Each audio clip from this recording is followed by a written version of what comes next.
Rich Lowe, Pilot Legacy, on site at the Grassdale, Wednesday, 25 November 2020, 20 weeks, 6 days post groundbreaking. Since our last action report, we've had a great bit of progress here on the foundations. All of the foundations are poured with the exception of the clubhouse in the central portion of the property and the final third of pad site Charlie. Jerry informed me that they poured pad golf this morning at about 1 a.m. He reported a timely and flawless operation.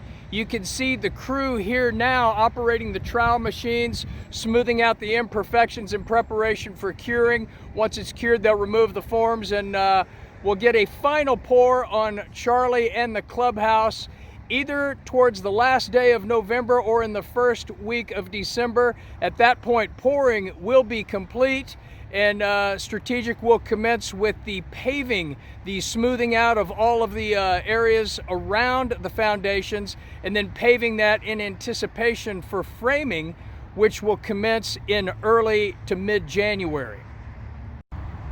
Taking a look at the north detention pond flying westbound, you can see that a channel has been dug to facilitate drainage from that northern detention pond flowing down into the western area where previously the northern head wall was dammed up for pouring of that head wall. The head wall is now complete, and both on the north side as well as the south, and it's fully operational for the drainage of any extra water flowing onto the property. The storm drain systems are largely complete. You can see the crews putting on some of the finishing touches, also installing the grading.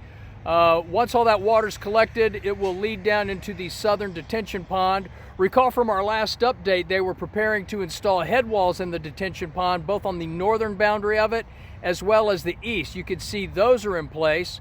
Also on the southern edge of the detention pond, a standpipe is being installed. That's to regulate the amount of water that will be collected in the detention pond.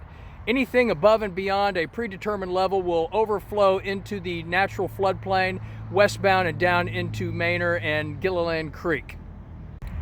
As an added bonus, we just found out that our chief competitor here in Manor, Shadow Glen Flats, just about a mile north of the Grassdale on FM 973, is up on the market for sale. That property was completed earlier this year. Here at the Grassdale, we're all in for about $150,000 per door. The rumored whisper price on Shadow Glen Flats, which is not as ideally located as the Grassdale, is right in around $180,000 a door, which would add about $10 million of value here to the Grassdale. The city here continues to grow. You can see the traffic here on US Highway 290, just stacked in both directions. Also, just about 8 miles south of here as the crow flies is Tesla's Gigafactory. They're making great progress there. Other jobs, high-tech jobs coming to the area. So overall, great news for the Grassdale project. We wish you all the very best and a happy Thanksgiving.